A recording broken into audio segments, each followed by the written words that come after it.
Today in Commerce Viz, we will do a question of admission of a partner, and the question number is 57, and the question is provided on your screen also, so you can refer the question there. Now let's see and let's read what the question is saying. So the question says X, Y and Z are equal partners with capital of 15,000, 17,500 and 20,000. So let's write down. तीन partners हैं X, Y and Z और तीनों equally profit और loss share कर रहे हैं. Okay और इनके जो कैपिटल्स हमें प्रोवाइडेड हैं वो है 15,000, 17,500 and 20,000. Okay, and then it is written that they agree to admit Y, W into equal partnership upon payment in cash 15,000 for 1/4 share of the goodwill. W एक नया पार्टनर है जिसकी कैपिटल हमें दे रखी है 18,000 रुपीज़ और जो कैश लेके आ रहा है गुडविल का वो है 15,000 रुपीज़ और इसका शेयर दे रखा है 1/4. राइट. अब इसमें दे रखा है नेक्स्ट लाइन में कि जो फर्म है हमारी उसकी जो लाइबिलिटी है वो होती है 30,000 की और एसेट्स दे रखे हैं एक्सक्लूडिंग कैश जो कि है Motors, furniture, debtors, stock. Okay ये चार हमारी एसेट हैं. अब हमें दे रखा है, हमें क्वेश्चन में करना क्या है, हमें करना है कि एक जर्नल एंट्रीज पास करनी है और साथ में साथ बैलेंस शीट भी बनानी है. ठीक है. अब बैलेंस शीट बनेगी उससे पहले हमें जब W पार्टनर नहीं था तब की बैलेंस शीट बनानी है. मतलब कि ओल्ड बैलेंस शीट जब X, Y और Z ही पार्टनर्स थे, कोई नया पार्टनर एंटर नहीं किया गया था. तो उसके लिए हम जल्दी से बैलेंस शीट का फॉर्मेट बना लेंगे using ruler and a pencil.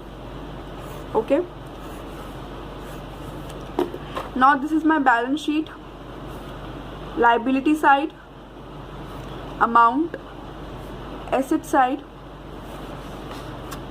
Amount. Okay now we know that कि जो हमारी अदर लाइबिलिटीज़ हैं वो है 30,000 की, तो हम यहाँ पे लिखेंगे अदर लाइबिलिटीज़ कितनी की 30,000 रुपीज़ की. अब यहाँ पे लिखेंगे कैपिटल्स ऑफ ओनली 3 पार्टनर्स. सिर्फ 3 पार्टनर्स के ही कैपिटल्स लिखेंगे क्योंकि पुरानी बैलेंस शीट बना रहे हैं हम. तो X, Y, Z. तो इनकी कैपिटल हमें दे रखी है 15,000, 17,500 and 20,000. Total it up and we will get our total capital in the firm. So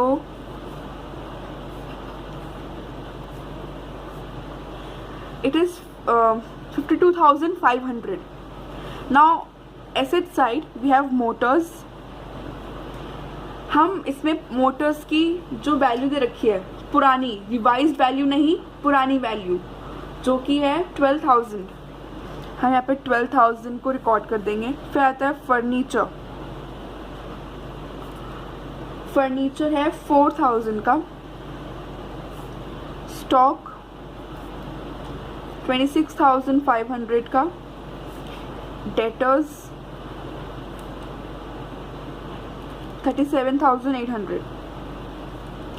Now in rough what you will do, in rough or in working notes anywhere you can just total the both side. तो हमारे जो liability side total कर लेते हैं हम यहाँ पे rough में. मैं कर रही हूँ, साथ साथ आप भी करें. ठीक है. 30,000 plus 52,500 it's 82,500. Okay, and asset side का total 12,000 plus 4,000 plus 26,500 plus 37,800.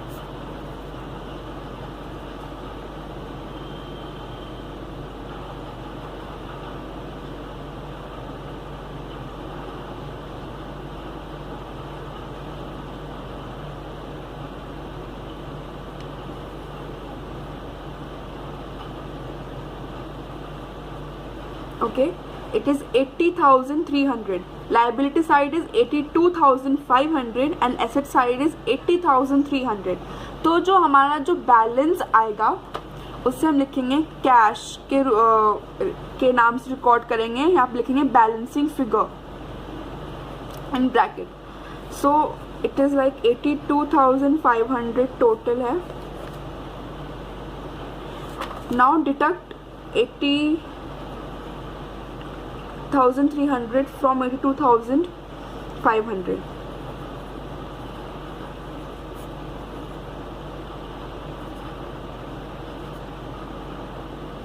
is 2,200. Sorry 2,200. तो हमारा ये एक तरीके से हमारी पुरानी बैलेंस शीट बन चुकी है. ओके, ये हमारी पुरानी बैलेंस शीट है, ओल्ड बैलेंस शीट. अब अकॉर्डिंग टू द क्वेश्चन, क्योंकि हमारा एक नया पार्टनर ऐड हुआ है और ऊपर से कुछ रिवाइज्ड वैल्यूज़ भी हैं, इसलिए हम पहले कुछ जर्नल एंट्रीज को रिकॉर्ड करेंगे and then we will move on to the new balance sheet. Now according to the question, there we have a revised value of motors and furniture. Furniture की revised value है हमारे पास 3,800 and Motors की है 9,500. Right, यही है. Now for the journal entries what we will do is in rough we will just calculate by how much the furniture and motors have been decreased, by how much amount. So just deduct the values. In motors we have 12,000 minus 9,500.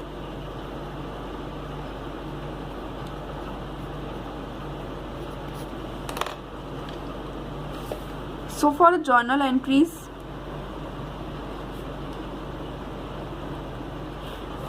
for revaluation we will do a compound entry. That is, first entry I will do is revaluation to furniture and to motors. We have furniture, I mean motors का मैंने deduct किया था तो आया मेरा 2,500 और furniture को भी एक बार डिडक्ट करके देखते हैं. पुरानी वैल्यू है हमारी 4,000 की और 3,800 हमारी वैल्यू आई है revised 200.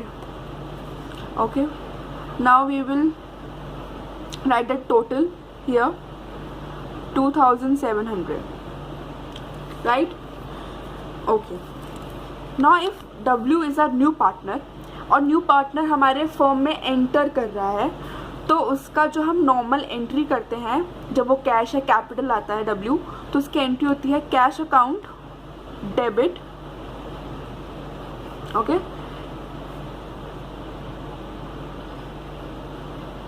To W's capital to PFG, premium for goodwill. तो हमारा जो W लाया है 18,000 as the capital and 15,000 as the goodwill, and the total is 3,300.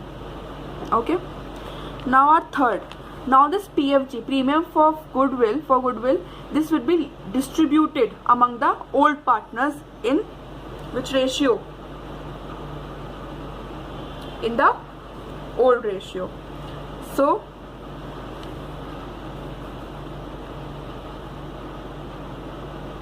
we have the journal entry PFG to X to Y to Z. The amount is 15,000. Okay, we all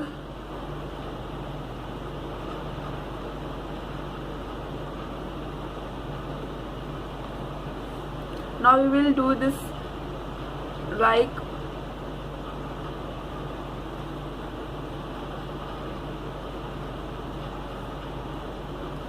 old ratio क्या है इनका 1:1:1, so each will get 500 rupees, right? Now my next entry,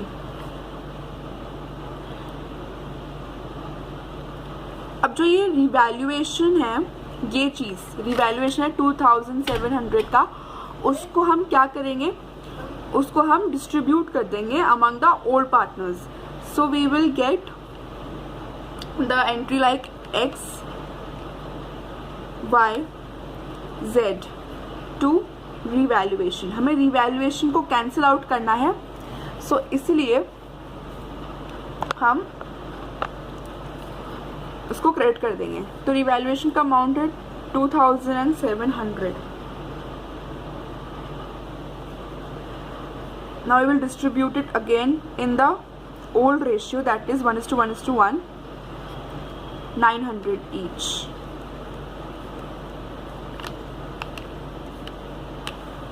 Okay, now this all is the journal entries that you are required to do in the answer sheet. Now we will make the new balance sheet, which is really important.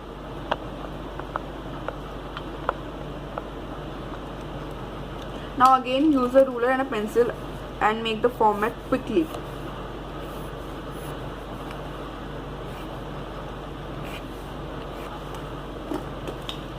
This is my new balance sheet. Liability side, asset side, amount, asset, amount. Okay. Now other liabilities will be same, that is 30,000. Right? Now there will be a changes in the capitals. वो changes क्या होंगे मैं बता देती हूँ साथ साथ. X में क्या होगा, जो हमारी 15,000 थी पहले की कैपिटल, ओके, जो हमारी 15,000 कैपिटल थी पहले की, उसमें जो हमारा रिवैल्यूएशन है और जो हमारा ये PFG हमें मिला है, PFG तो प्लस हो जाएगा 500, और जो 900 का है हो जाएगा माइनस. ठीक है. अगेन लाइक Y का भी सेम ट्रीटमेंट होगा, that is 17500 plus 500 minus 900. Z का भी सेम होगा 20,000 plus 500 minus 900. And W the new partner जो ला रहा है कैपिटल अपनी, वह सेम ही रहेगी, that is 18,000. Now asset side you can see Motors की रिवाइज्ड वैल्यू लिखेंगे, दैट इज 9,500. फर्नीचर की रिवाइज्ड वैल्यू लिखेंगे 3,800. Debtors will remain same, that is 7,800. and stock will also remain same, that is 26,500. now there will be change in cash. पहले cash था 2,200 का, जिसमें हम plus कर देंगे this 15,000 because this is additional cash brought by the new partner, that is W of 15,000. Now what you will do is just add besides this 15,000 you are also bringing, the W is bringing 18,000 of its capital. So what you will do is write the total, that is 3,300. And now this total this all, the both the side, liability side also and the asset side also. तो आप दोनों को जब plus करेंगे तो आपका balance equal आना चाहिए. ठीक है. So this is our new balance sheet. if you are seeing this new balance sheet, this the liability is 30,000, X amount 15,000 plus 5,000 of the PFG and minus 900 of the revaluation loss, that is 19100. Next Y का capital होगा 17500, जिसकी already थी capital, balance brought down है ये, plus 5000 of revaluation of PFG minus 900 loss of revaluation. Now in Z 20,000 of the balance and plus the 5000 of PFG and minus 900 of the revaluation loss, and W की 18,000 वो खुद लाया था इस form में. तो total we get here is 1,12,800. now asset side motors की revised value लिखी है 9,500, furniture की revised value लिखी है 3,800, debtors वैसे के वैसे यहाँ पे आ गए 37,800, और stock वैसे का वैसे ही आ गया यहाँ पे 26,500 का. now cash जो पहला हमारा balancing figure था 2,200 का, and then we have added 33,000, that is our cash brought by the new partner W. ठीक है, 18,000 to 15,000, 33,000, right? And the cash will amount 35,200, and we will get the total as 1,12,800, and you can see that balance sheet is matched. So this is your answer. Okay, I hope you liked my video, so please subscribe and hit the like button, and also hit the bell button, so you can just get notified about our new videos. Thank you.